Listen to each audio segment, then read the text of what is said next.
রাজনীতিতে বন্ধু বলে কথা আছে, রাজনীতিতে শেষ বলে কথা আছে। কালকে বন্ধু আজকে শত্রু, এটার নামই তো রাজনীতি।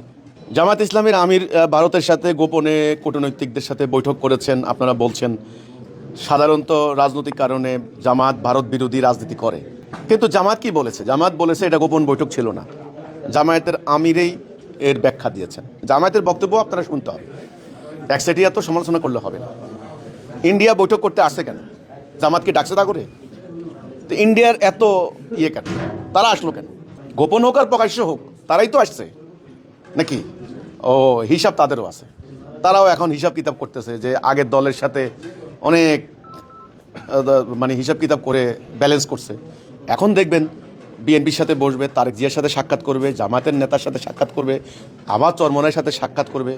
এখানে ভাই, এখানে হলো একটা ভূ রাজনৈতিক স্বার্থ। এখানে প্রত্যেকে যা চাইবে যার যার স্বার্থ আদায় করে দিতে, শেষ কথা। জামাত গোপনে করছে কেন? জামাত তো বলছে আমরা গোপনে করিনি। আর আমার কথা হলো ইন্ডিয়া গোপনে করলো কেন? তারা আসলো কেন?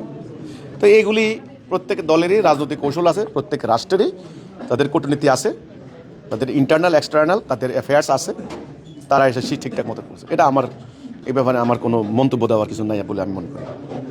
হ্যাঁ, ভারত জামাত যে রাজনীতি করে, ভারত বিদ্বেষী রাজনীতি করে। আপনাদের কথা হলো তলে তলে আবার কূটনীতির সাথে বসলো কেমনে? ঠিক না? এটা তো রাজনীতি, কথা তো রাজনীতি। রাজনীতিতে বন্ধু বলে কথা আছে, রাজনীতিতে শেষ বলে কথা আছে, রাজনীতিতে বলে শেষ বলে কোনো কথা আছে? কালকে বন্ধু আজকে শত্রু, এটার নামই তো রাজনীতি। বাস শেষ। ওই হিসাবে দেখেন না।